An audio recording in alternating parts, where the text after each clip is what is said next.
Hey there, welcome back. Tonight, we're drifting quietly into the mists of Anatolia, a land caught between empires, where every sunrise carried the scent of smoke, soil, and prayer. In the dim glow of the 13th century, something small and almost invisible began to stir, a spark that would one day shape the fate of 3 continents. Long before marble domes and royal decrees, there was only a frontier. Windswept hills, wooden fortresses, wandering dervishes, whispering verses beneath the stars. Out of this borderland emerged a man named Osman, son of Ertugrul, the quiet founder of a dynasty that would one day outlive Byzantium itself. By watching this video, you'll learn how the Ottoman Empire rose from tribal origins, built an empire that lasted 600 years, and transformed the world's faiths, borders, and languages in its wake. The night is calm now. The year is around 1299. You can almost hear the hooves of riders echoing through the valleys, the distant call to prayer mingling with the rustle of poplar leaves. Villages rest in the shadow of old Byzantine fortresses, their fires flickering like lanterns scattered across the dark earth. Somewhere beyond the hills, the Mongol winds have died down, leaving behind silence, the kind of silence that waits for history to begin. Before we begin, a small note. If you enjoy these calm journeys through history, I upload new videos every day. So consider subscribing and turning on the bell. And tell me, where are you listening from, and what time is it for you right now? I love imagining people drifting off to the same story under different skies. Now, close your eyes a little tighter. The year turns cold. You stand on the edges of the Byzantine world, where frontiers shift like sand. The Seljuks have fractured, Mongols have passed like storms, and the land feels weary of conquerors. Yet from a small wooden town called Soyut, a quiet resolve begins to take root. Osman was not born a conqueror. He was a herder's son, a tribal chieftain surrounded by chaos. Greeks, Armenians, Persians, Turks, all living beneath the same uncertain sky. His people spoke softly, prayed often, and carried their swords like extensions of their will. What he built was not an empire at first. It was survival, stitched together by loyalty and belief. In the early days, the Ottoman banners were little more than cloth in the wind, crescent shapes painted by hand, blessed by local dervishes. Warriors gathered around campfires, reciting tales of old heroes. The nights were filled with hymns, laughter, and the soft hum of reed flutes. History often begins not with thunder, but with a whisper, and the whisper of Osman spread from village to village, carried by merchants and mystics alike. Anatolia, at that time, was a tapestry of ruins. Old Byzantine churches stood hollow under crescent moons. Caravan routes stretched westward toward Bursa and the Marmara Sea. The world seemed to exhale after centuries of war, and in that breath, Osman found his purpose: to bring order to the borderlands, to defend faith and family, and to build something lasting in the ruins of fallen empires. In the chronicles, there's a dream. Osman, lying beneath the moon, seeing a tree grow from his chest, its branches spreading over the world. Leaves turned to cities, and rivers flowed from its roots. When he awoke, the vision stayed with him.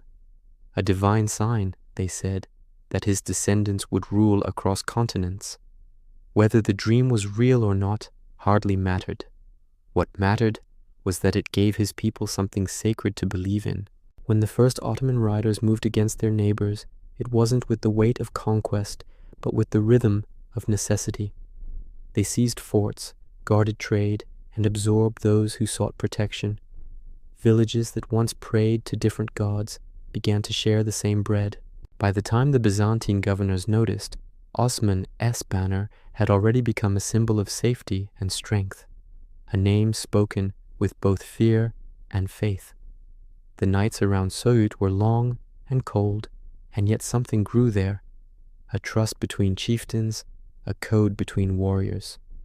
The empire's earliest foundations were not carved in stone, but in the promises men made by the fire. Faith became law, and loyalty became its architecture.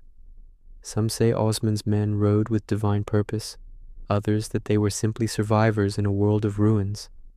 Both might be true, but as dawn broke over the mountains, a new world began to take shape, not through war, but through quiet endurance. The Ottomans did not yet know they would outlast crusaders, emperors, and sultans. For now, they only knew that the land was waiting for someone to believe in it again. And so, on a winter morning thick with mist, Osman's riders crossed the river toward their first fortress. The sound of hooves was soft. The air smelled of pine and damp earth. In the east, light crept slowly through the haze, gilding the tips of spears like morning stars. The empire had not yet begun, but its shadow was already stretching across the hills. Part 2. The crescent rises over Bursa. The fire has burned low now, leaving only embers and the faint smell of smoke. The wind carries the scent of spring, damp earth, blooming almond trees, and the quiet murmur of water flowing through valleys once ruled by Byzantines. The frontier still breathes with tension, but something deeper is beginning to stir. Osman's small domain is growing. After years of patient struggle, his people no longer live only by the sword. Farmers till the fields where ruins once stood. Blacksmiths forge both plow and blade. The Ottomans, once a handful of tents and prayers, are slowly becoming a people, not just warriors, but builders. When Osman died, sometime around 1323, he left no marble palace or treasury, only a vision that faith, justice, and unity could bind the world together. His son Orhan took that vision and gave it form. Where his father had led men into battle, Orhan would lead them toward permanence. Under Orhan's rule, the Ottomans captured Bursa, the first great jewel in their crown. The city lay on the slopes of Mount Uludağ, its air cool and fragrant with pine and silk. The Byzantines defended it stubbornly, but the siege was patient, deliberate, and merciful. When the walls finally fell, the Ottomans did not raze them. They prayed within them. At dawn, Orhan entered the city not as a destroyer, but as a caretaker. The call to prayer rose over Bursa for the first time, echoing between stone arches once filled with Greek chants. The sun poured gold over domes still wet with morning dew. It was a moment of quiet triumph, the sound of a civilization being born. Bursa became the empire's first capital, and the pulse of a new order began to beat there. Markets thrived under covered arcades, where the smell of leather, figs, and freshly dyed silk filled the air.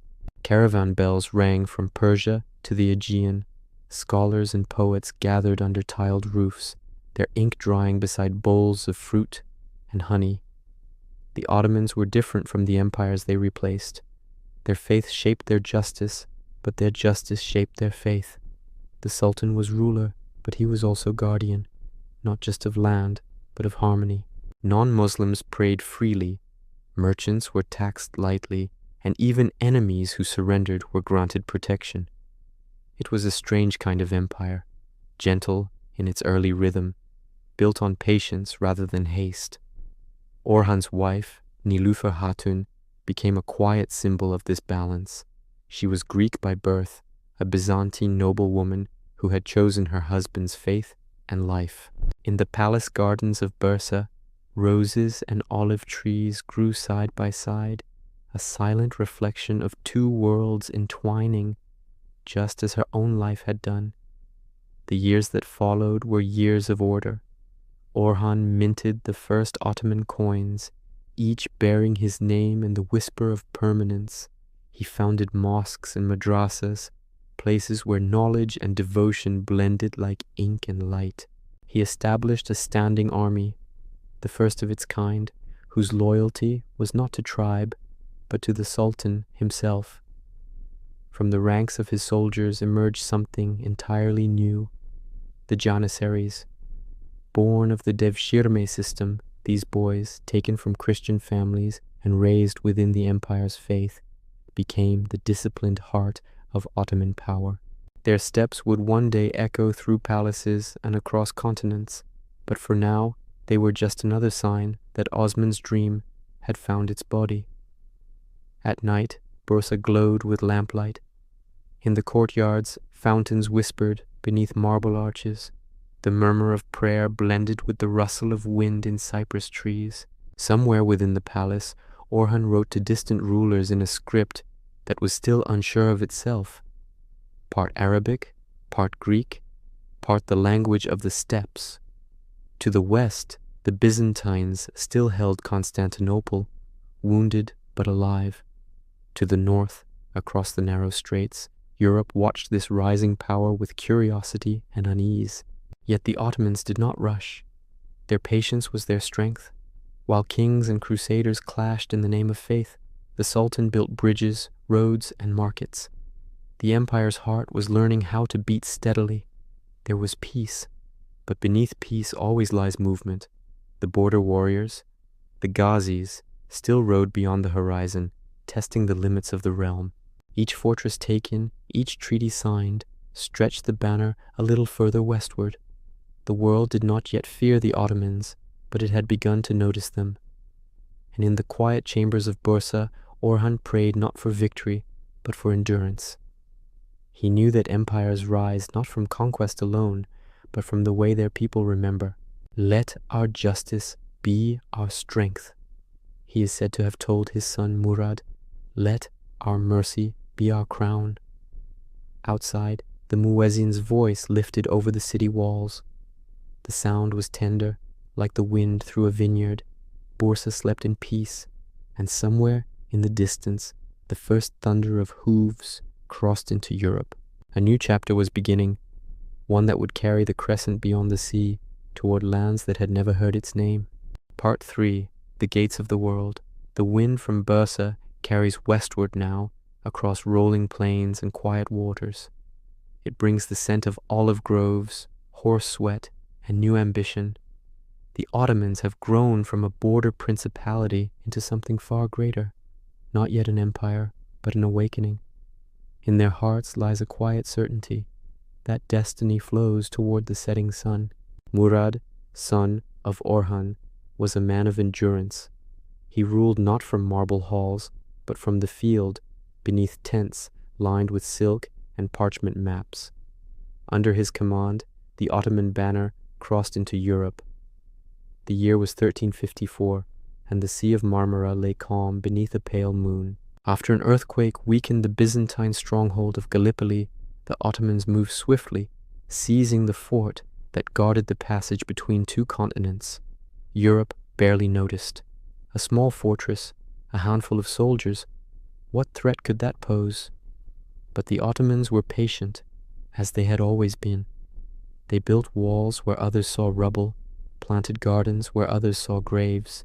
From Gallipoli, they spread through Thrace and Macedonia, each conquest more a quiet settlement than a storm. Villages awoke to find new banners above their gates, new laws that promised fairness, and taxes lighter than before. Murad's rule was steady, shaped by prayer and pragmatism. He was the first to take the title Sultan of the Ottomans, and in his reign, the empire learned how to breathe like a single body, its pulse steady, its limbs stretching outward with discipline rather than haste. In the stillness of dawn, you can imagine the Ottoman armies assembling, rows of horsemen in leather and steel, bows strung tight, eyes fixed on the misted horizon. Behind them, the Janissaries stood silent, their white felt caps bright against the earth, their loyalty unshakable. When the command was given, the ground trembled, not from rage, but from purpose. In 1361, they captured Edirne, Adrianople, a city of crossroads and rivers. Its towers shimmered in the summer heat, its orchards heavy with fruit. Here, the Ottomans placed their new capital, a bridge between east and west, a mirror of the world they hoped to build. Edirne became a place of poetry and law. The call to prayer mingled with the tolling of church bells, and markets bustled with traders from every faith and tongue. Murad built mosques, whose courtyards overflowed with jasmine, and baths that filled the air with the scent of cedar and soap. It was a city not of marble pride, but of calm authority, and yet, beyond its walls, war was always waiting. The Serbs, the Bulgarians, the Hungarians, each watched the Ottoman tide with growing unease. But war with the Ottomans was unlike the wars they had known. The Sultan's forces fought with rhythm, pausing to pray, advancing with patience, turning battlefields into lessons in endurance. At the Battle of Kosovo in 1389, the empire's fate trembled like a candle in the wind. Murad faced a Christian coalition determined to drive the Ottomans back across the sea. The clash was fierce, the sky dark with arrows and dust. When it ended, the field was silent, strewn with bodies, both prince and peasant alike. Murad himself was slain, stabbed by a Serbian noble who had come under a flag of truce. His death was quiet, almost sacred. They say he smiled as he died, his lips moving in prayer. His son Bayezid took the throne where his father fell, and from that grief rose a new kind of fire. Bayezid was called Yildirim, the thunderbolt, swift, brilliant, and unrelenting. He ruled with the confidence of youth, building mosques, fortresses, and alliances in every direction. In a single decade, he expanded the empire farther than any before him, into Greece, Bulgaria, and deep into the Balkans. But the faster an empire grows, the louder the earth warns it to slow. Beyond the eastern mountains, a shadow was rising, a man from the steppes whose name carried the chill of legend, Timur. While Bayezid built cities, Timur burned them. While the Sultan prayed for dominion, Timur prayed for destruction. Their meeting was inevitable. In 1402, near Ankara, the two forces clashed, the dust of Anatolia turning red beneath their feet. The battle was chaos. Elephants in armor, banners of silk, the air thick with screams and smoke. When it was over, the thunderbolt was broken. Bayezid was captured, the empire shattered into fragments, its princes scattered like sparks in the wind. In Edirne, the mosques fell silent. In Bursa, the fountains dried. For the first time, the crescent dimmed. The people waited, not for victory, but for survival. Yet even in defeat, the Ottoman soul endured. It hid in monasteries, in mountain villages, in the whispered prayers of mothers and the steady hands of craftsmen. The empire was wounded, yes, but its heartbeat continued, faint yet rhythmic, beneath the dust. History would later call it the interregnum, a time when brothers fought brothers for the right to restore what had been lost. But in the quiet between those battles, the idea of the empire, the vision of Osman, remained intact, like a candle protected by cupped hands in a storm. And somewhere in the west, as night fell over Edirne, a lone rider crossed the Maritsa River under a pale moon. The wind carried with it the scent of smoke and memory. The empire would rise again, slower this time, wiser and stronger for the fall. Part 4, A City of Faith and Stone.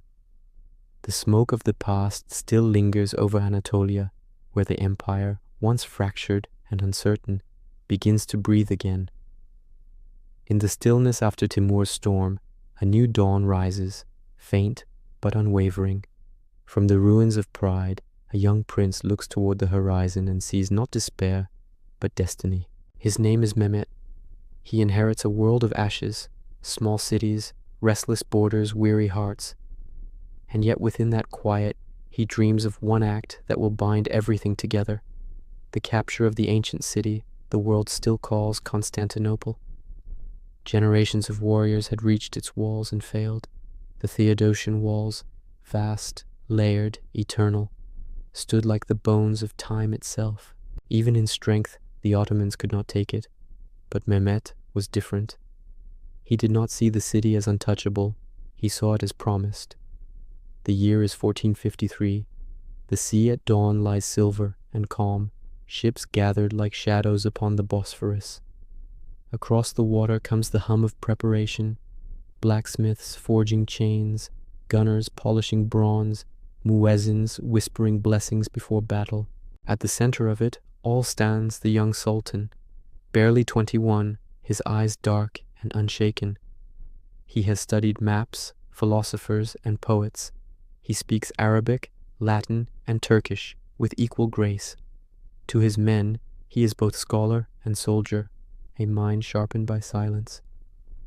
Either I shall conquer the city, or the city shall conquer me, he tells them, and the words carry like iron through the air. When the siege begins, Emperor Constantine the XV defends with a fraction of men. The city's bells toll through narrow streets, echoing over domes that have known 1,000 years of prayer. Outside, cannon fire shakes the earth. The smoke drifts over the sea, mingling with the scent of salt and oil.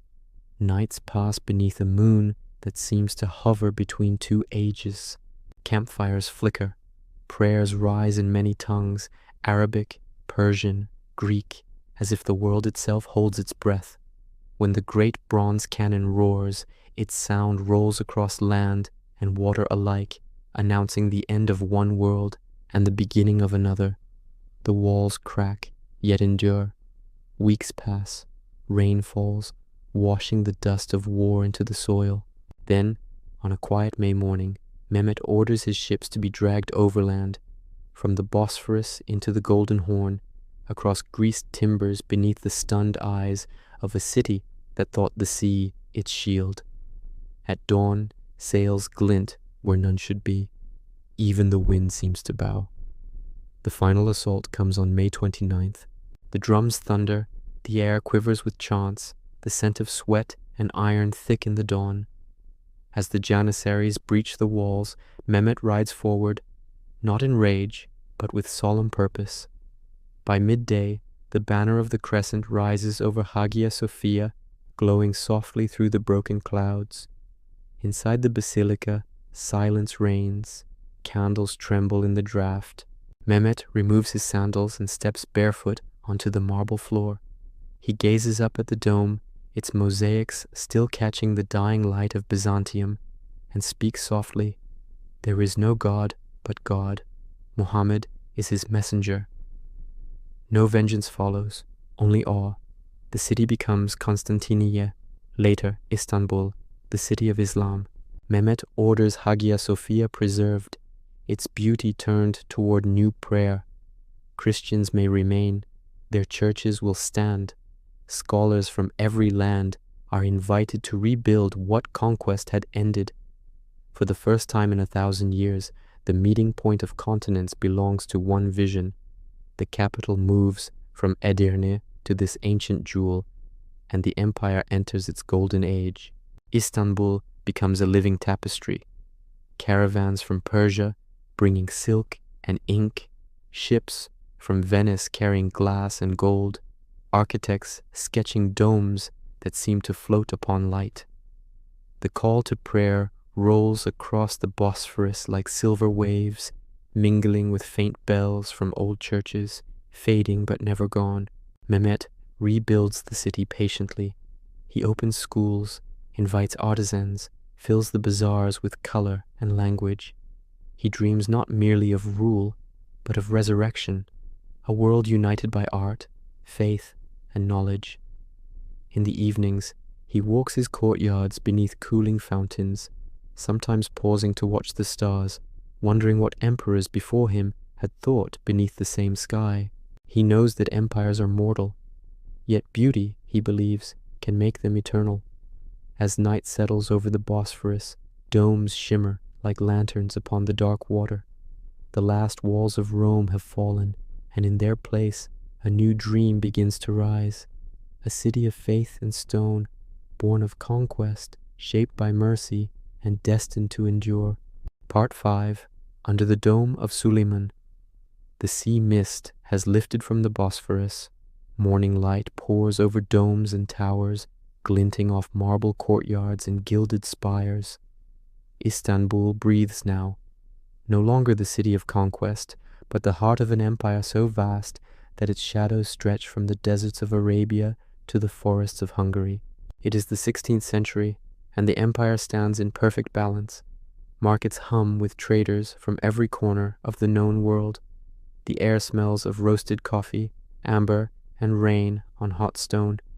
Scholars debate beneath cypress trees, scribes dip their pens into ink dark as night, and calligraphers trace verses so delicate they seem to float above the parchment. At the center of it all stands a man of grace and gravity, Suleiman, the 10th Sultan, the lawgiver, Kanuni. To his people he is both ruler and poet. To Europe he is magnificent, and to history he is the calm flame of an empire at its height. He ascended the throne in 1520, young, tall, and austere, his eyes bright beneath the gold-threaded turban, his mind shaped by both faith and reason. In his presence, silence carried meaning. In his absence, the empire seemed to hold its breath.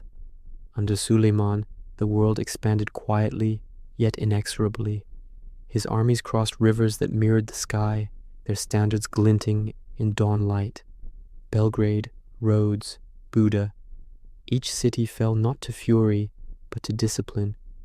Yet his greatest victories were not of stone and steel, but of law and mercy. He reformed the empire's legal system, binding justice with compassion. The rich and the poor, the believer and the stranger, each was weighed by the same scale. In the imperial courts, scribes recorded every decree on smooth vellum, each word written like a prayer against chaos. Within the walls of Istanbul, Suleiman's vision took physical form. He summoned the architect Sinan, once a stonemason in the Janissary Corps, now a master of space and silence. Together, they imagined a city remade not in marble's weight, but in its lightness. From their collaboration rose the Suleymaniye Mosque, a dome so vast and serene that it seemed to breathe with the sky. The call to prayer from its minarets rolled across the hills like distant thunder, softened by the waters below. Inside, the air shimmered with the dust motes, each one turning slowly through shafts of sunlight. The scent of incense mingled with beeswax and parchment. When one stood beneath that dome, time itself felt suspended, as if the world had stopped to listen. The palace, too, had changed.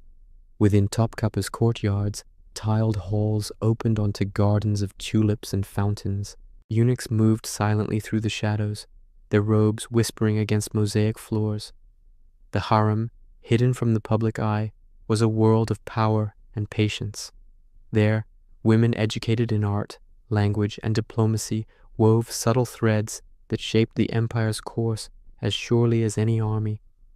At the heart of this hidden realm stood one woman, Hürrem Sultan, born Roxolana. Once a slave, she became Suleiman's companion, wife, and equal in spirit. Her laughter once echoed through the courtyards, her letters to him written with tenderness and wit. Their love, forbidden by custom, yet blessed by faith, softened the empire's heart. Poets compared her to the sun, radiant and unyielding. Outside the palace, the world bowed in awe. Ambassadors from Venice and Spain described an empire so orderly that a single purse of gold could lie unguarded in the bazaar overnight and remain untouched by morning. Caravans brought jewels, silk, and knowledge from the east. Ships returned westward with sugar, porcelain, and the scent of cloves. Istanbul had become a living map of the world, its skyline a constellation of faith, its streets humming with humanity. And yet, even perfection carries the weight of impermanence. Suleiman's later years grew heavy with introspection. He watched his sons drift into rivalry, his empire stretched too far to see in one lifetime. At night, he wrote verses under lamplight. The world is but a dome of dreams, the soul a guest upon its floor. In those quiet lines you can hear the melancholy of a man who had everything, and understood that all empires, even his, were made of breath and dust. When he marched for the last time, it was toward Hungary again, old, weary, but resolute. He died at the siege of Sigetvar in 1566, his tent filled with the scent of musk and candle smoke. His body was returned to Istanbul in secrecy, buried beneath the dome that bore his name. There, the muezzin's call rose into the dawn. The same call he had heard as a child, the same that would echo long after his empire began to fade. Beneath the great dome of Suleiman, the world seemed eternal for a moment, as if law, faith, and beauty had finally found harmony. But beyond the marble walls, time waited patiently, ready to test what even magnificence could not hold forever. Part 6. The Sea Between Two Worlds. The empire now stretches like a rising tide, its borders touching both snow and sand. In Istanbul, the domes shine with morning light, but beyond the horizon, another frontier calls, not of land, but of sea. The 16th century becomes an age of sails, and the Ottomans learn to rule not only by the sword, but by the wind. Across the harbors of Galata and the Golden Horn, the scent of tar, salt, and copper fills the air. Shipwrights hammer oak and cedar into shape, their tools ringing softly against the wood. From the Bosphorus to the Red Sea, new fleets are born, vessels that carry faith and empire upon the waves. The sea, once a barrier, becomes the empire's pulse. It begins with the Mediterranean, that ancient mirror where East and West have always met. Ottoman admirals sail under red banners edged with gold, their ships bearing names of stars and saints. The Venetian galleys meet them in waters that shimmer with sunlight and blood. Between these fleets, the fate of trade, faith, and power drifts with every tide. Among these sailors stands a legend, Hayreddin Barbarossa, once a corsair, now the Sultan's admiral. His beard glows red beneath the sun, his eyes sharp as the horizon. He commands with calm fury, his voice carrying over the roar of waves. Under him, the Ottoman navy defeats the combined forces of Europe at Preveza in 1538, and the sea itself seems to bow in acknowledgement. From that victory onward, the empire holds sway over the Mediterranean.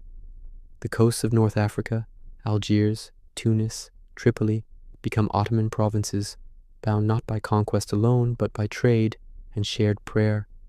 Caravans of camels bring spices and silk from the desert. Ships return laden with gold, salt, and stories. The empire hums like a vast network of wind and water. To the east, the Red Sea glitters under the scorching sun. From Suez, Ottoman fleets sail toward Arabia, guarding the pilgrimage routes to Mecca and Medina. The call to prayer echoes across harbors filled with masts and ropes, and pilgrims move under their protection, whispering thanks to sailors who guide them through the wind's uncertainty. Further still, the Indian Ocean opens like a new world. The Portuguese have arrived before them, chasing spice and souls. The Ottomans follow not to conquer, but to protect their roots and faith. Their ships battle off Yemen and Gujarat, the air thick with powder smoke and monsoon rain. The sea becomes a shifting battlefield of belief and trade. In Istanbul, cartographers trace the outlines of coasts few have ever seen. Their maps glow with gold ink, rivers winding like veins across parchment. Scholars study the stars from observatories that rise above the city roofs, trying to understand the heavens that guide both prayer and navigation. Under the Sultan's care, knowledge flows like a tide, Greek geometry blending with Arab astronomy, faith with reason. The empire's heart beats to a maritime rhythm now. Markets overflow with coral, pearls, and pepper. Sailors return with stories of lands where palms sway and languages melt together like colors on wet paint. The world feels larger and smaller all at once, yet every sea carries danger. Storms rise suddenly, tearing sails like paper. Pirates roam the Aegean, their laughter echoing through fog. The empire learns that even dominion over the sea demands humility. Ships vanish into squalls, prayers vanish into wind. Still, new fleets are built, and the shipyards never sleep. Back in Istanbul, under moonlight, the harbor glows like a field of stars. Lanterns swing from masts, their reflections trembling on the water.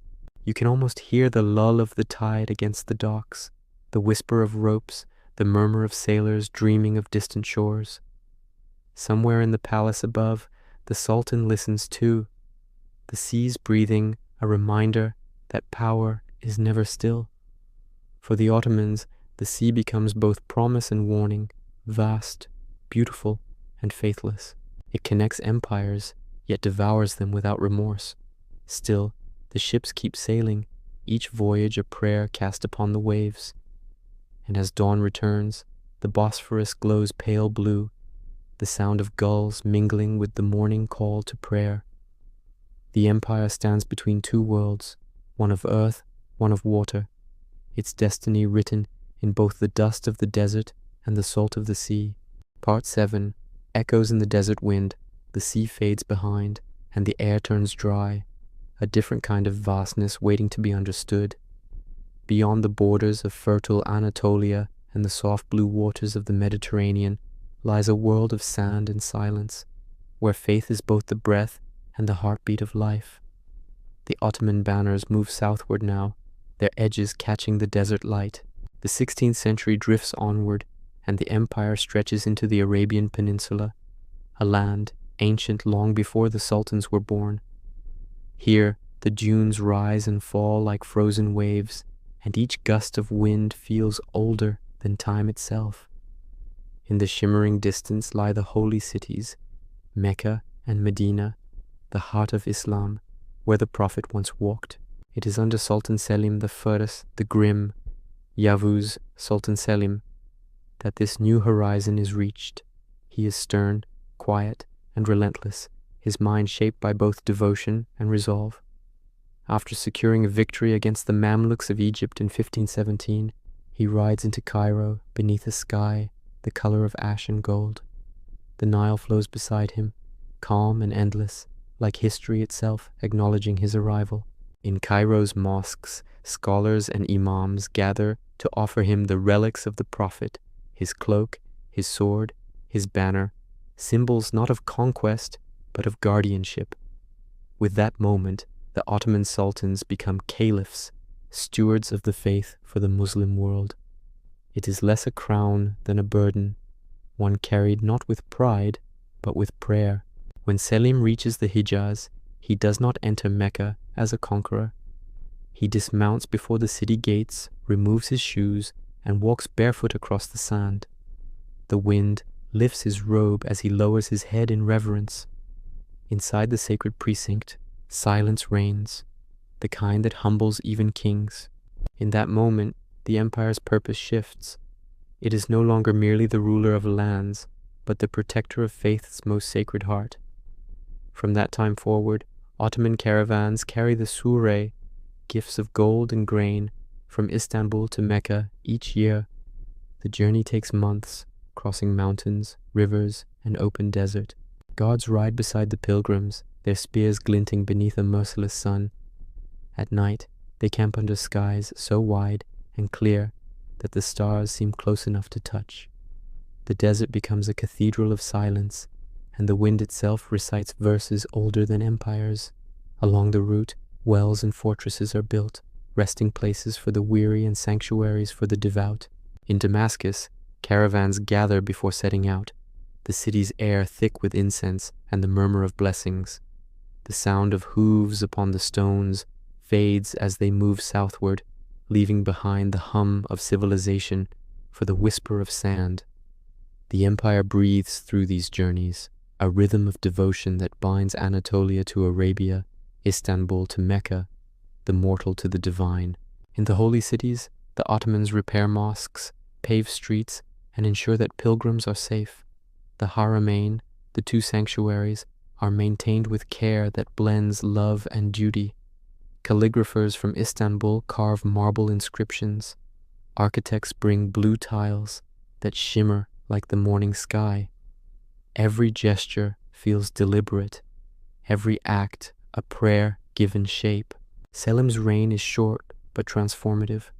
He leaves behind not only land, but a sense of unity that outlives conquest. His son, Suleiman, inherits this vision, a world where power kneels before piety. Even as armies march and ships cross oceans, the empire's soul rests here, in the quiet dunes and the gentle curve of the Kaaba's shadow. For centuries to come, the Ottoman sultans will call themselves servants of the two holy sanctuaries. It is more than a title. It is a promise that echoes through every generation. In Istanbul, the relics of the Prophet are guarded in the Topkapı Palace, rooms lit softly by oil lamps, where the air smells of musk and age. Even now, if you listen closely, you can almost hear the faint murmur of Quranic recitation that has never stopped since that day. As night falls across the desert, the wind begins to sing. It carries the fragrance of date palms, the rustle of tent canvas, the distant cry of camels moving through the dark. Above, the stars gleam with unbroken light, the same constellations once seen by travelers centuries apart. Faith, here, feels tangible, not something believed, but something breathed. The empire has reached its most sacred frontier, not through conquest, but through reverence. And as the crescent moon rises above the dunes, its light bends across the sand like a quiet prayer. The Ottomans have become more than rulers. They are keepers of a legacy written in both scripture and stone, carried forever on the desert wind. Part 8. Velvet and Iron. In the quiet heart of Istanbul, beyond the roar of markets and the echo of the call to prayer, lies another world, one sealed behind latticed screens and golden doors. It is a place of whispers, silk, and shadow. The world calls it the harem, but to those who live within, it is simply the palace, a labyrinth where power moves softly and words can shape empires. The palace of Topkapı overlooks the Bosphorus like a dream carved from stone. Its courtyards gleam with marble and water. Its gardens bloom with tulips in every color of dawn. Yet beyond the outer gates, where ambassadors bow and soldiers stand in glittering ranks, the air changes. The laughter of fountains fades into the hush of carpets and perfume. The sound of footsteps softens, and the scent of amber and rose drifts through corridors lit by lamps of beaten gold. Here, velvet meets iron. Every smile hides intention. Every gesture holds weight. The women of the harem are not mere ornaments, as foreign tales would claim. They are scholars, polyglots, poets, mothers, and diplomats in disguise. Each comes from a distant province, Bosnia, Circassia, the Caucasus, the Aegean, and each learns to survive through grace and wit. They speak in low tones, trade secrets with glances, and dream of freedom through influence rather than escape. At the center of this hidden empire sits the Valid Sultan, the Sultan's mother, the most powerful woman in the Islamic world. She commands not with armies, but with presence. Her chambers glow with candlelight reflected in silver mirrors, her words carried by eunuchs whose silence is their loyalty. Ministers, generals, even the Sultan himself pause before her judgment, for in the palace the line between mother and monarch blurs like ink in water. The harem is not ruled by cruelty, but by balance. Its rhythms are slow, almost monastic. Lessons in language and poetry, recitations of scripture, embroidery beneath latticed windows where daylight falls like lace. Yet beneath that calm, ambition hums like a hidden current. Alliances form over cups of sweet coffee. Rivalries are sealed with a glance. The walls remember everything. Beyond the harem lies the divan, the council chamber, where viziers discuss matters of state. But even here, the echoes of the harem reach. Letters written in delicate calligraphy cross invisible lines, advice disguised as affection, warnings woven into poetry. The empire is not governed only by decrees and armies. It is shaped by unseen hands that never leave the palace gates. During the age after Suleiman, this silent power grows stronger. His wife Hürrem's legacy lingers like perfume, and her descendants learn her art well. The era becomes known as the Sultanate of Women, not because they seize the throne, but because they learn how to guide it unseen. Kösem Sultan, for instance, rules through tenderness and calculation alike. She raises sons, then grandsons, to rule an empire while guarding it from itself. When she prays at night, her whispers mix with the hum of the Bosphorus wind, part plea, part command, carried out by those who understand without words. Outside, the city mirrors this duality. By day, Istanbul is a chorus of trade and devotion. By night, it is the empire's dreaming mind. In the narrow streets below the palace, bakers knead bread before dawn, sailors sing softly on the docks, and lamps sway like golden fireflies along the shore. None suspect the delicate threads that stretch from the palace windows down to the streets, binding every merchant and soldier to a will they cannot see. The eunuchs who serve as guardians of this world move like shadows through marble corridors. Dressed in black and gold, they are keepers of both secrecy and peace. Their footsteps echo faintly against the tiles of the Enderun, the inner school where young pages train to serve the Sultan. These boys, chosen for loyalty and talent, learn geometry, theology, and the subtler art of silence. Some will become architects, others viziers. Each step they take is shaped by the harem's quiet influence. The Sultan himself is not untouched by it. Within his private pavilion, he seeks counsel from the Valid Sultan and comfort from his favorites. His days are measured not only in decrees and ceremonies, but in letters written upon scented paper, in the sound of music drifting from hidden courtyards, in dreams that blur duty with affection. Even the mightiest ruler becomes, in the end, a son, a lover, a listener. Power here does not roar, it whispers. It is the pressure of silk against the wrist, the weight of a gaze that lasts 1 second too long. It is a note of rosewater spilled upon a letter, a phrase repeated by servants until it reaches the ear of the vizier. The empire runs on such subtleties, gestures lighter than breath that move armies and decide the fate of nations. Yet behind the beauty lies weariness. As the centuries pass, the palace grows heavy with memory. Portraits fade, fountains run dry, and the domes collect dust from distant wars.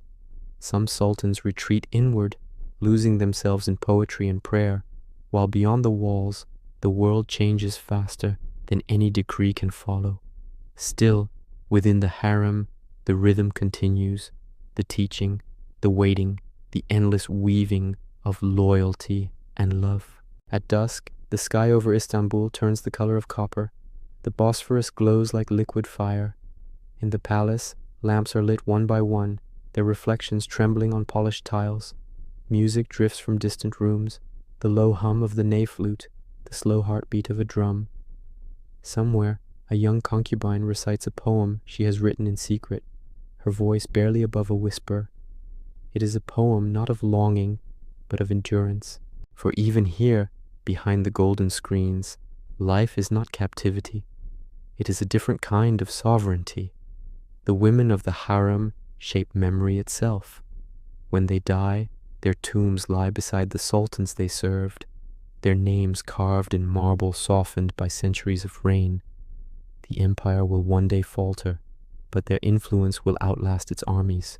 They are the keepers of continuity, velvet and iron, strength and silence, the pulse that keeps the palace alive when the world outside begins to forget. And as the moon rises above the city, its light spills across domes and courtyards, touching every wall of Topkapi with silver calm. The palace sleeps, but the harem does not. Its heart beats softly through the night, steady, patient, eternal. Part 9. The Shadow of the Tulip. Dawn returns to Istanbul, soft as silk. The domes shimmer in pale light, and for the first time in centuries, the empire seems at peace. The roar of conquest has faded into the hum of fountains, the clatter of tradesmen, and the laughter of children in shaded courtyards. The 17th century drifts away, and a gentler age begins, fragile, fragrant, and fleeting. The Ottomans call it the Lal Devri, the tulip era. The tulip, slender, brief, and perfect, becomes more than a flower. It becomes a mirror of the empire itself, beautiful yet transient, cultivated with devotion, admired until the petals fall. In every garden of Istanbul, tulips bloom by the thousands, their colors like spilled paint, crimson, saffron, violet, ivory. The air fills with their scent and the murmur of poets reciting verses about grace and impermanence. This is the age of Sultan Ahmed III and his Grand Vizier Nevşehirli Damat Ibrahim Pasha. They dream of a softer empire, one ruled not by iron but by refinement. Palaces rise along the shores of the Golden Horn, their windows open to the breeze. Pavilions glint with mother of pearl, and musicians play beneath trellised vines. It is as if the empire, weary from centuries of battle, has decided to rest and remember how to breathe. In the markets, craftsmen carve delicate tulip motifs into glass, silver, and wood. Calligraphers draw their curves into the letters of holy names. Even the lamps of the mosques glow in tulip shapes, their flames bending like petals in wind. The people dress in brighter fabrics. Women wear gauze embroidered with gold thread. The city gleams like a jewel newly polished. Yet beneath the calm, something shifts. The tulip era is a dream suspended above reality, fragile, expensive, distant from the lives of those who labor in the fields. Outside the capital, taxes rise and armies weaken. The same ships that once carried silk now carry debt. The Sultan's court fills with laughter, music, and poetry, while the provinces whisper of hunger. Still, for a time, beauty reigns. The nights are filled with lanterns, thousands of them floating upon the Bosphorus like fallen stars. The reflections tremble on the water, as if time itself were dancing. Nobles drift past in gilded boats, their oars barely disturbing the surface. Somewhere on the banks, a flute plays, and its notes curl through the air like smoke. Poets write of paradise found in gardens. Painters capture the Sultan in robes the color of dusk. There is no war to sing about, no victory to carve into marble, only the art of living quietly, the art of delay. For an empire built on conquest, this peace feels both intoxicating and dangerous. In the palace of Saadabad, fountains whisper beside marble steps. The Sultan hosts gatherings where scholars discuss philosophy, astronomy, and music. Foreign envoys bring clocks from Paris, maps from Amsterdam, and stories from lands where the world seems to be changing faster than the tides. The Ottomans listen politely, their tea steaming in thin crystal cups, their hearts unsure whether to admire or to fear the future that approaches like an unseen storm. Because outside these walls, Europe is waking from its own slumber. Printing presses multiply words faster than empires can control them. Trade routes shift toward oceans beyond Ottoman reach. Cannons are lighter, armies drilled with new precision. While Istanbul drifts through its golden twilight, the world beyond its domes prepares for an age of machines. And yet, for those who live within it, the tulip era feels eternal. A merchant's daughter walking by the Bosphorus sees lanterns reflected in her eyes and believes the world will never grow old. A calligrapher bends over his paper, tracing the curve of a tulip stem into the shape of a prayer, and feels for a heartbeat that beauty itself might be divine. A gardener waters his flowers at dawn, unaware that one day soldiers will trample these same beds beneath their boots, because every paradise carries its shadow. In 1730, that shadow takes shape in fire. A man named Patrona Halil, once a sailor, now a rebel, leads an uprising born of poverty and rage. The lanterns are torn down, the gardens burned, the pavilions looted. The empire wakes from its dream in smoke and fear. The tulips, once symbols of harmony, lie crushed beneath the crowd's feet. Sultan Ahmed III abdicates quietly, his face calm, his eyes heavy with disbelief. He steps down, not to war, but to silence, the kind of silence that follows a song once too beautiful to last. The Grand Vizier, who had built this world of peace, is executed, and the palace of Sadabad becomes a ruin swallowed by vines. When dawn rises over the Bosphorus, the water reflects no lanterns, only ash and light. The people return to their lives, their trades, their prayers. The empire continues, but something within it has changed forever. The Ottomans have seen the cost of beauty, how easily delight turns to decay, how swiftly petals fall once they open. Yet even in ruin, the memory remains. Tulips bloom again each spring, stubborn as hope. Their roots survive frost and neglect, returning when the soil softens. And so does the empire, scarred, smaller, wiser, yet still breathing. At night, in the gardens that survived, a few blossoms open beneath the moon. Their petals catch the silver light, their shadows trembling on the marble paths. The air smells of dust and sweetness. Somewhere in that quiet, you can almost hear the faint laughter of another age, a reminder that even the most fleeting beauty leaves an echo that never truly fades. Part 10. Storms over the Balkans. The tulips have faded, the lanterns are gone. The air of Istanbul grows heavier now, filled not with music and laughter, but with the sound of marching boots and murmured dissent. The 18th century gives way to the 19th, and the empire that once stretched from the Danube to the Nile begins to tremble at its edges. The dream of harmony drifts away like smoke over the Bosphorus, leaving behind the ache of awakening. Far from the glittering palaces, the Balkans stir. In the valleys of Serbia, in the hills of Greece, in the forests of Bulgaria, the people begin to remember older songs, songs of kings and saints, of freedom whispered like prayer. For centuries, the empire had bound these lands with law and tolerance. Mosques stood beside monasteries, markets hummed with many tongues, and caravans passed through as though under the same sun. But now, the winds of Europe carry new words: nation, liberty, self-rule. And once such words are spoken, they cannot be silenced again. The first uprisings come softly, small fires flickering in distant villages, local rebellions that the empire, still vast, easily puts down. But beneath the soil, something deeper grows: resentment, identity, memory. Each revolt quenched only seems to feed the next. In Belgrade, in Athens, in Bucharest, people gather in secret, swearing oaths over candles. They no longer see the Sultan's shadow as shelter, but as weight.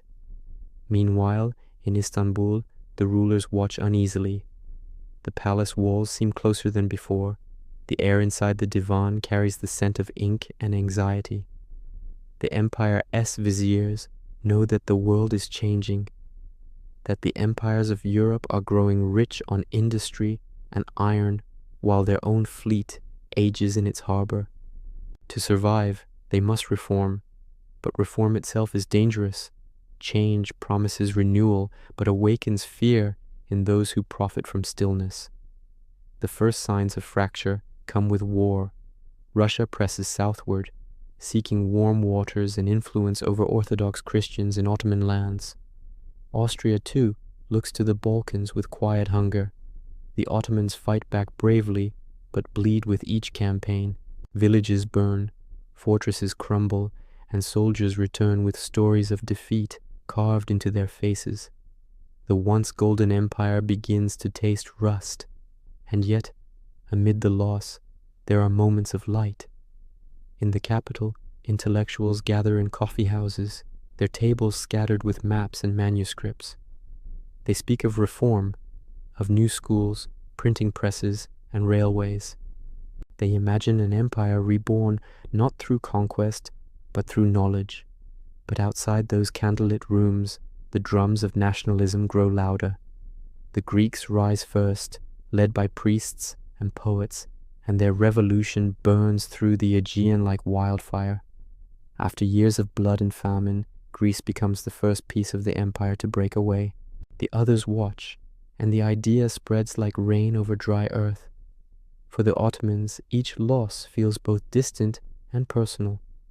A village falls, a map changes, yet the sorrow ripples all the way to Istanbul.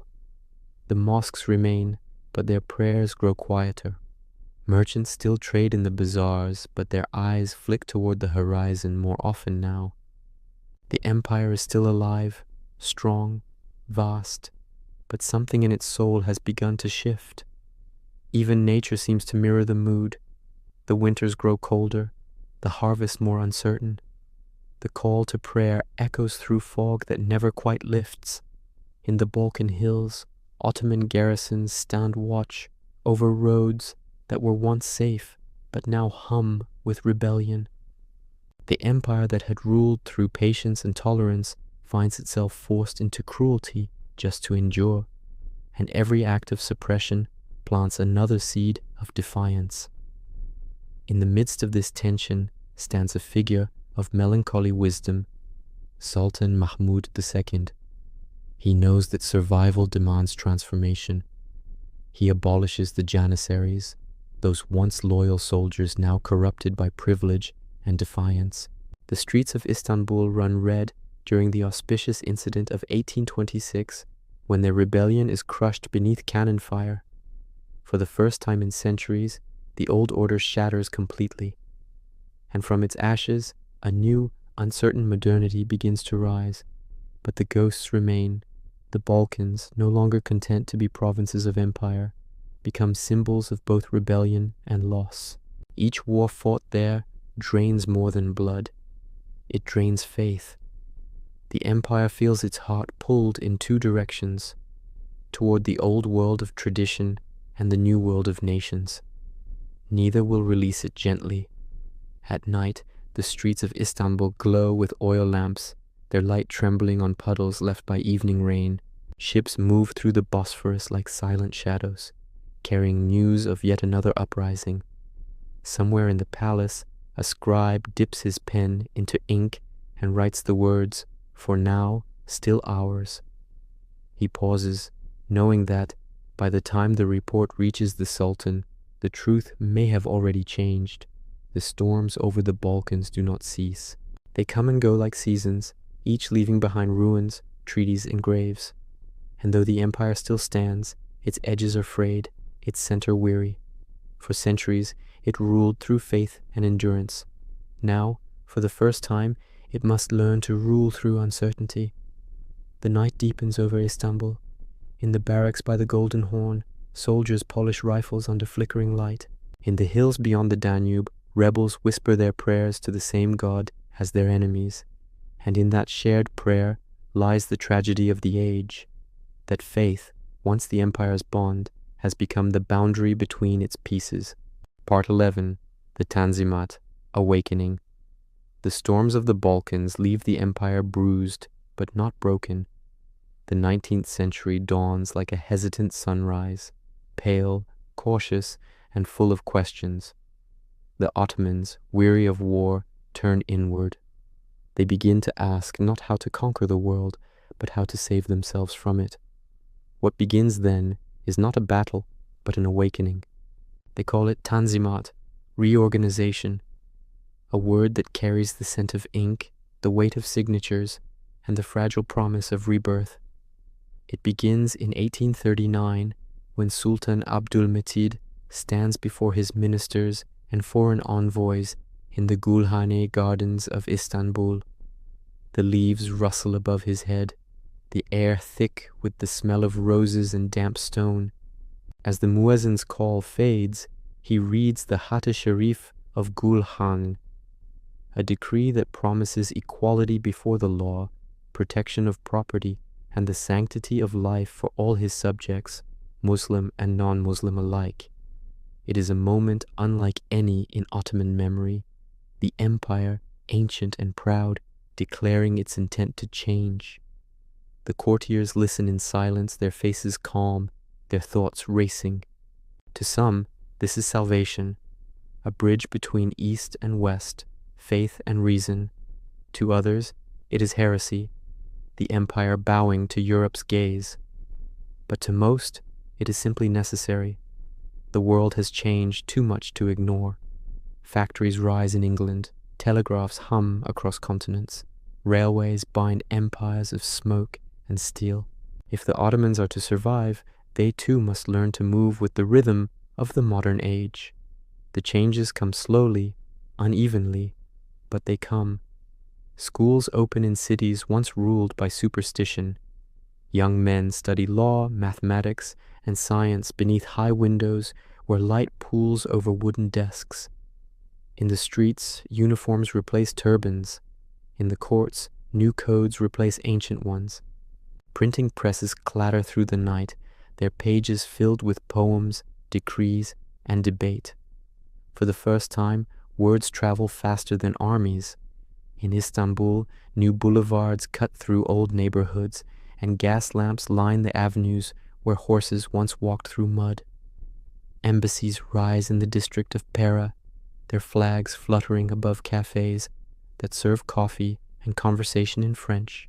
Women, too, begin to find small spaces of freedom, in poetry, in salons, in letters that cross the sea. The city glows with a strange, restless light, neither Eastern nor Western, but something in between. Still, every awakening brings unease. Reform means hope to some and betrayal to others. The ulama, the scholars of religion, warn that the empire risks losing its soul in pursuit of imitation. The soldiers grumble at new regulations that strip away old privileges, and in the provinces the promises of equality sound like distant thunder, heard but rarely felt. Yet there is sincerity in the effort.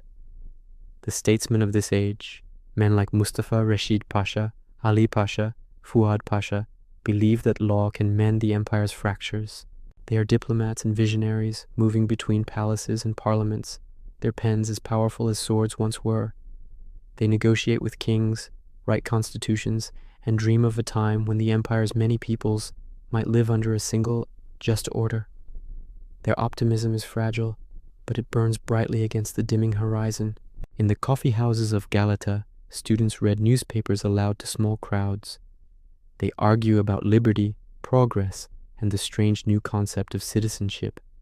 Even as wars continue, in Crimea, in the Caucasus, the empire begins to see itself as part of a wider world, bound by treaties and trade, diplomacy and debt. European advisors arrive in droves, their accents mingling with the city's own. They bring telegraphs, railways, rifles, and reform, gifts that carry both help and hunger. The Tanzimat years are a paradox, an empire modernizing itself while still mourning what it used to be. The call to prayer still echoes over domes at dusk, but between those echoes, the whistle of steamships joins in. Men wear fezzes instead of turbans, a symbol of compromise, halfway between faith and fashion, tradition and progress. Every change seems to demand another, and the pace grows dizzying.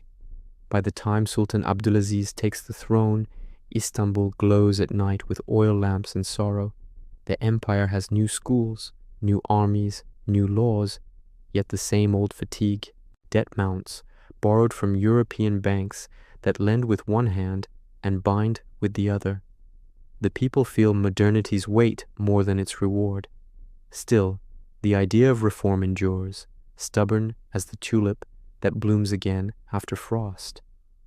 Then comes another decree, the first Ottoman constitution of 1876, proclaimed by Sultan Abdulhamid II. For a brief, trembling moment, the empire becomes a constitutional monarchy. Newspapers celebrate, students cheer, and intellectuals speak of liberty as if it were sunrise. But the dawn fades quickly. Fear returns. The constitution is suspended, parliament dissolved, and the empire slips once more into the long shadow of autocracy. And yet, Even when buried, the seed of change remains. The Tanzimat has awakened something that will not sleep again, a belief that the empire can be both ancient and alive, faithful and forward-looking. Its success is uncertain, its failures many, but its vision endures in the hearts of those who dreamed it. As night deepens over Istanbul, the streets grow quiet. Gas lamps hiss softly, their light trembling on rain-slick cobblestones.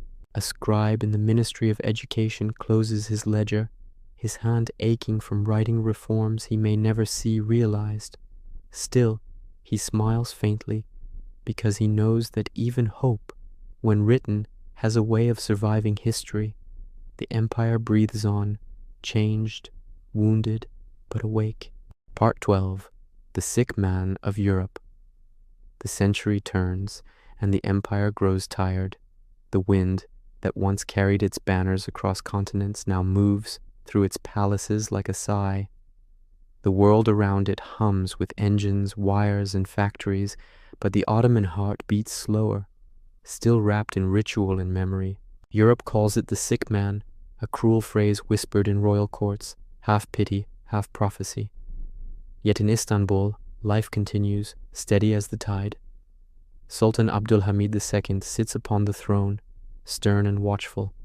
His rule begins with hope, the revival of a constitution, but soon he gathers power tightly into his hands. The world, he believes, has become too dangerous for weakness. The empire is surrounded by wolves, empires with maps already drawn, waiting for his land to fall. And so he rules through eyes and shadows, through telegraphs and silence. He builds schools, railways, hospitals, and telegraph lines, weaving the empire together with wires and prayer. The Hijaz Railway becomes his proudest vision, a path of steel stretching from Damascus toward the holy cities of Arabia, a line of faith drawn across sand and mountain. The trains, when they come, carry pilgrims instead of armies, their smoke rising into a sky still pale with dawn.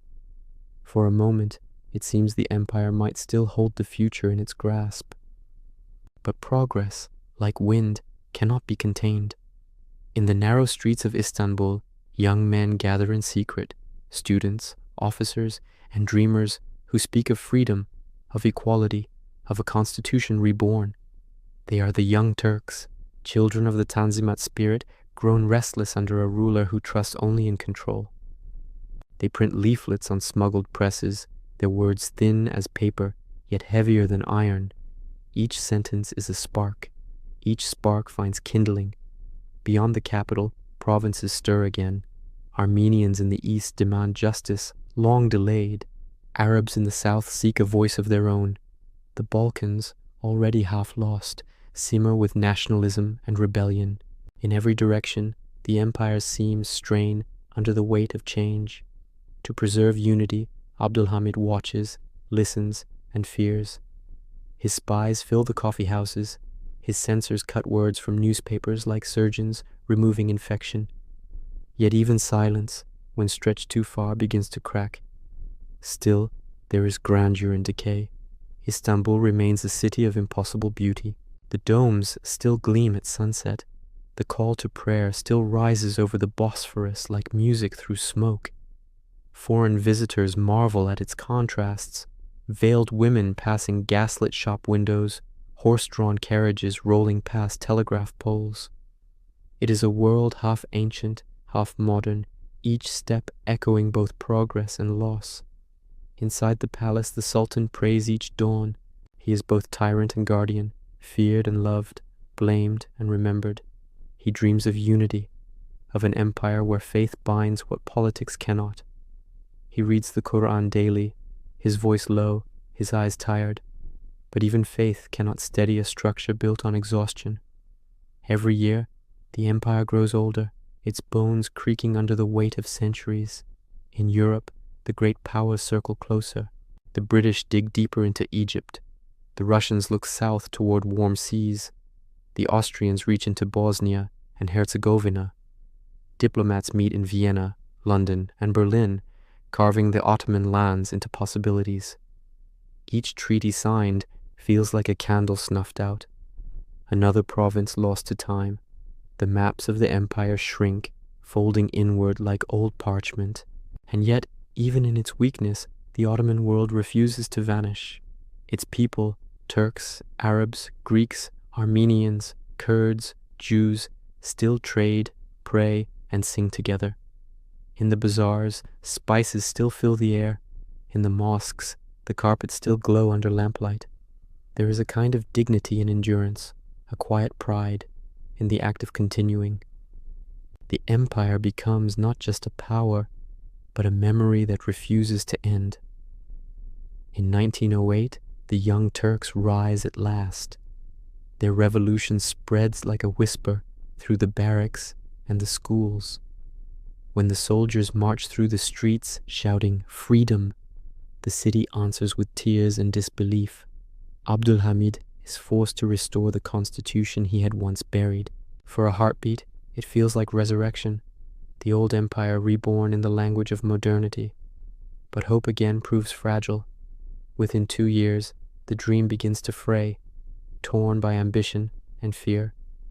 New parties form, old hatreds resurface, and progress once more turns into struggle. The Sultan, deposed and exiled, leaves his palace quietly. They say he looked back only once, toward the domes and waters of his city, and whispered a prayer. Behind him, the empire he had tried so desperately to protect walks slowly toward its final century. And yet, as the night descends over Istanbul, one cannot help but feel the strange, gentle melancholy of survival. The lights along the Bosphorus shimmer. Ships drift between continents, their lanterns flickering like stars reflected in black water.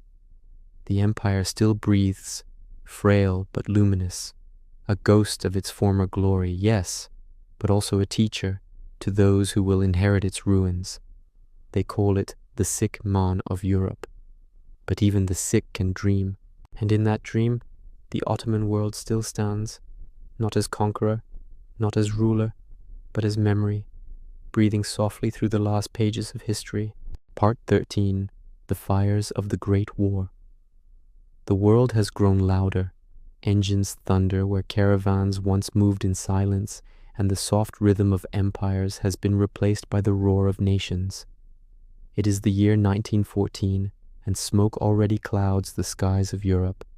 The Ottoman Empire, weary and uncertain, stands at the edge of the modern world, a relic of faith staring into an age of fire. War comes not with fanfare but with pressure. Alliances tighten like ropes, and promises whisper in every capital. The Young Turk leaders, Enver, Talat, Kemal, men born of reform and revolution, now rule with haste and fear. They see enemies on every horizon, vultures circling an empire too valuable to ignore. And so, when the great powers begin their war, the Ottomans, driven by desperation and pride, choose a side. They join the Central Powers, Germany and Austria-Hungary, believing it will preserve what remains of their realm. They hope for revival, but the choice seals their fate. The guns of Europe soon echo through deserts and mountains the Ottomans have ruled for centuries. The empire is vast, but hollow. Its armies are brave, but starving, its railways unfinished, its treasury thin as parchment. Still, soldiers march beneath banners faded by time. From Anatolia to the Sinai, from the Caucasus to Mesopotamia, they walk with faith heavier than their rifles. For many, this is not a war of conquest, but of endurance, a final defense of the soil that raised them. In the east, winter falls early, snow buries the passes near Sarıkamış, and tens of thousands of Ottoman soldiers freeze beneath a sky that feels endless and indifferent. Their commander, Enver Pasha, dreams of glory but finds only silence, a white shroud stretched over ambition. In that cold, the empire loses not just men, but the strength to dream of victory. Further south, another struggle unfolds beneath a different kind of sky. Arab tribes, long subjects of the Sultan, begin to rise with British promises of independence. In Mecca, banners are lifted. In Damascus, whispers become rebellion. The great cities of the desert, Medina, Aqaba, Jerusalem, echo with footsteps that will never return. By the time the railway lines burn and the sands swallow their sleepers, the caliph's hold over Arabia dissolves like a mirage. And then there is Gallipoli, a narrow peninsula where cliffs meet the sea, where wind and death share the same voice. In 1915, Allied ships fill the horizon, British, French, Australian, New Zealander, an armada against a wounded empire. They expect an easy victory, a gateway through the Dardanelles, straight into Istanbul. But what they find instead is resistance carved from the earth itself. Ottoman soldiers dig trenches into rock and clay, their rifles rusting in the salt air. They fight not as empire, but as sons of the soil, shoulder to shoulder against a world that has already written their obituary. The sea turns red, the gulls scream, and after months of slaughter, the invaders retreat, leaving behind silence and ghosts. Among the Ottoman defenders is a young officer named Mustafa Kemal, calm, relentless, his eyes bright with something beyond victory. For now, he is only a soldier. Later, he will become the architect of what comes after the fall. But even Gallipoli's triumph cannot save the empire. In the east, the Armenians suffer a tragedy that will echo for centuries. Deportations, deaths, and grief scattered like ash across the Anatolian plain. The empire, bleeding from within, turns against its own shadow. Faith, once its unity, becomes its fracture. The people endure the war not as citizens of empire, but as survivors of hunger and fear. By 1918, the fires have consumed everything. The Germans are defeated, the Austrians surrender. In Istanbul, smoke from ship funnels blends with the haze of despair. When the armistice is signed at Mudros, the Ottoman fleet is ordered to disarm, and foreign ships anchor in the Bosphorus. Their flags flutter above the same waters that once carried sultans to conquest. The empire's heart is silent. Sultan Mehmed VI watches from his palace balcony as Allied soldiers march through the city gates. He is pale, dignified, and lost. He knows the dream that began in Suyut 6 centuries ago has come to its end. The streets below him, once filled with the sound of prayers and traders, now echo with foreign footsteps and unfamiliar commands. In Anatolia, a few scattered officers refuse to accept the death of their homeland. They retreat inland, gathering villagers and veterans beneath a new flag. They speak of freedom, of sovereignty, of a nation rather than an empire. Their voices are low, but they carried by the same wind that once bore Osman Wo's banner across the plains. When the last Ottoman soldiers return home, they do not speak of glory. They speak of friends buried in faraway deserts, of cities they will never see again, of hunger and faith and loss. The empire that had ruled the world's crossroads for 600 years now exists only in memory and maps drawn by strangers. The Great War has ended. But for the Ottomans, it was not merely a war, it was a reckoning. The old order, built on faith and endurance, has burned away, leaving only ash from which something new might someday rise. As the muezzin's call drifts faintly across the Bosphorus, mingling with the horns of foreign ships, a truth settles over the city like dust. The empire has not been defeated by enemies, but by time itself. And in that quiet defeat, beneath a violet sky, history exhales, slow, weary, and final. Part 14. Ashes and Echoes.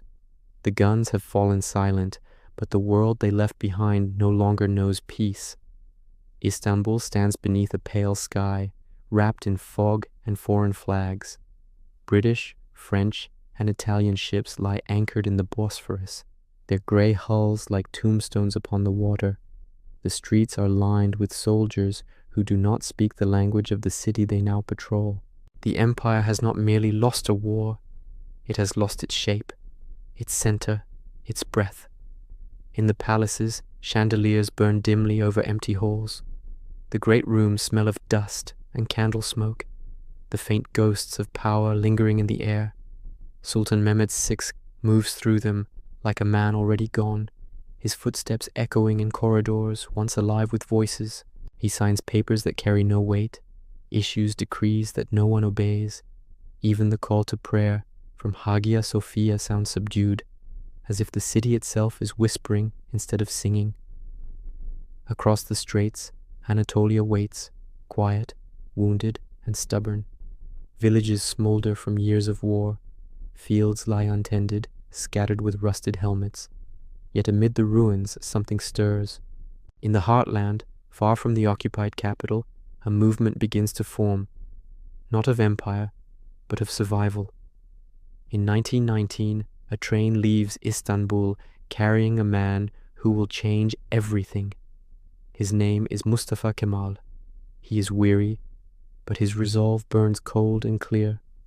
When he arrives in the port city of Samsun, the rain falls softly over the Black Sea, and history shifts its weight. What begins as a call for independence grows into a revolution that reclaims not the empire, but the soul of the land beneath it. Villagers, teachers, and former soldiers join him, bringing whatever they have, rifles, horses, or simply faith. In towns like Erzurum and Sivas, congresses are held in candlelit rooms, where men with tired eyes draw maps of a new future. They speak of sovereignty, of unity, of a homeland belonging not to one dynasty, but to its people. Outside, the night wind hums through broken windows, carrying their words toward the mountains.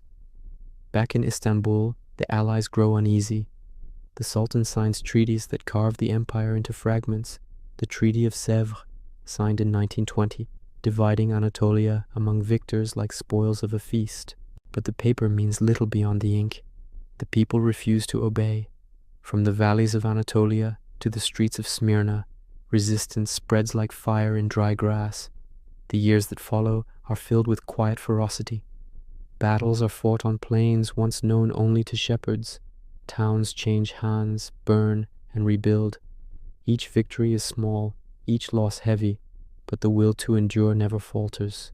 By 1922, the last Ottoman Sultan flees aboard a British warship, the same waters that once carried Mehmet the Conqueror's fleet, now reflecting the end of his line. He leaves without ceremony, without farewell, a ruler of a realm that no longer exists. The Sultanate is abolished. The empire's banners, once symbols of faith and dominion, are lowered in silence. In their place rises a new flag, red, simple, and defiant, its single star and crescent gleaming against the dusk. The Republic of Turkey is declared in 1923, not as continuation, but as rebirth. The capital moves inland, away from the sea, to Ankara, a modest city of dust and stone, chosen for its quiet resilience. The old empire's capital remains what it has always been, a dream, half in Europe, half in Asia, suspended between past and future.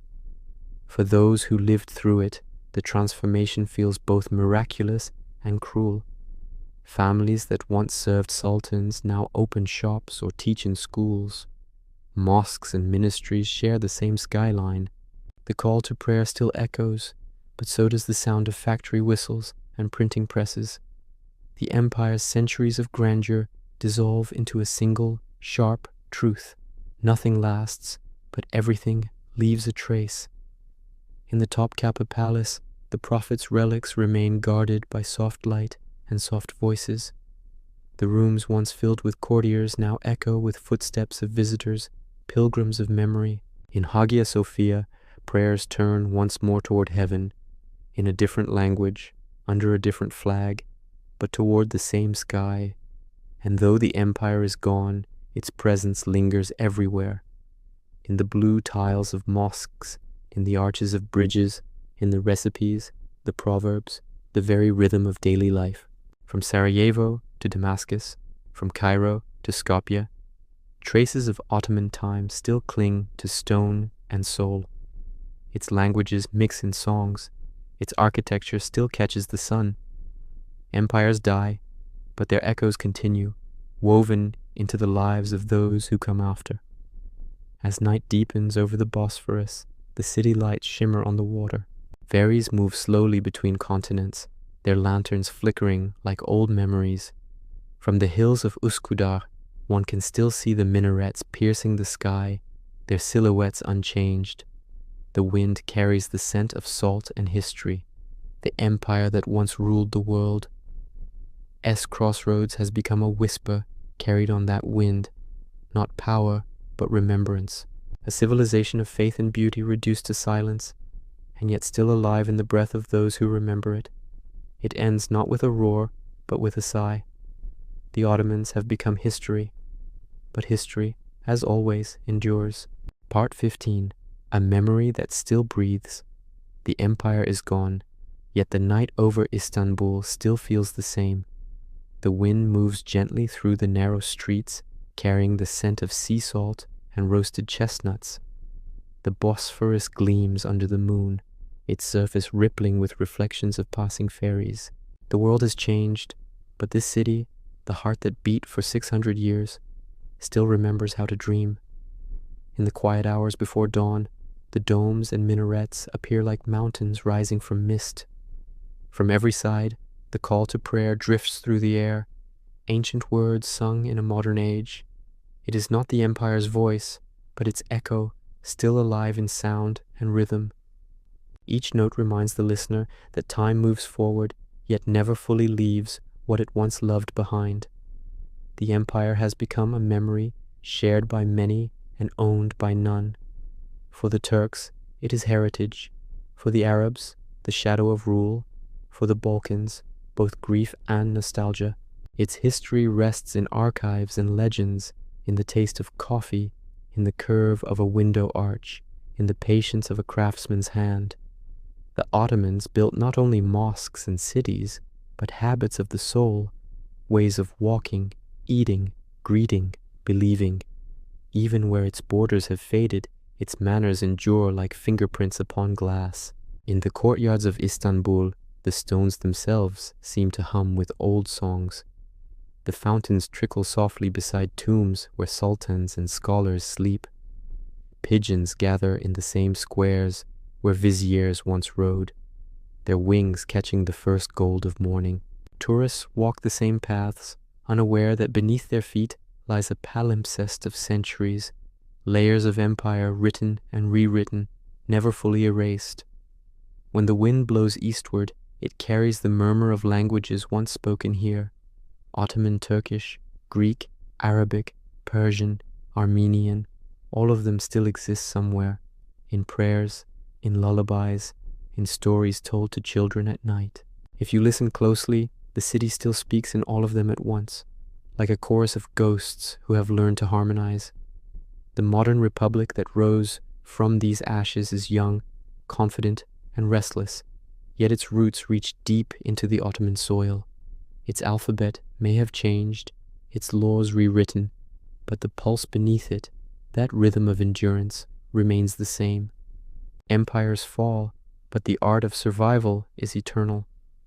The people of this land have always known how to build anew from what was broken. Elsewhere across the old empire, fragments shine like constellations. The bridges of Bosnia still curve over quiet rivers. The tiled courtyards of Damascus still catch the morning light. The bazaars of Cairo still hum with traders calling out prices that echo Ottoman words. Each piece carries a trace of the same hand, the same patience that once believed beauty could hold chaos together. Historians will write of rise and fall, of conquest and collapse, but such words are too clean for something so human. Empires do not truly die. They dissolve into memory, and memory reshapes the world quietly, grain by grain. The Ottomans were not just sultans and armies. They were also mothers teaching their children to pray, artisans painting tulips on porcelain, sailors tracing constellations across a black sea. Their legacy is not marble, but motion, the soft persistence of life itself. In the Topkapi Palace, the glass lamps still burn faintly each evening. Visitors move through its halls with hushed voices, staring at jewels once worn by emperors. But it is not the gold that holds their gaze. It is the silence, the weight of centuries pressing gently on the present. Somewhere behind one of those windows, perhaps, a breeze still carries the scent of rosewater from an age that believed the world could be shaped by elegance alone. When night deepens, Istanbul glows like a lantern between continents. The ferries cross slowly under the bridges, their lights flickering on the waves. People stand at the railings, young, old, lovers, strangers, staring into the same dark water that once reflected ships of conquest and coronation. The sea remembers everything. It keeps its secrets in rhythm with the city's breathing. History is not gone here. It has only changed shape. It lives in every prayer whispered before sleep, every tea shared at sunset, every minaret standing unbroken through storms. The Ottoman Empire has become time itself, no longer a place, but a feeling, a reminder that power fades, but culture endures, that all things built with devotion, even when lost, remain alive in those who remember. And so, as dawn draws near and the call to prayer begins once more, the city awakens gently. The sky turns silver over the Bosphorus. The world moves on, but for a moment, just a heartbeat, you can almost feel the empire breathing again. Not in power or territory, but in the quiet persistence of beauty. The last empire has become a lullaby, and in the hush between history and sleep, the voice of time whispers softly, "The world remembers you.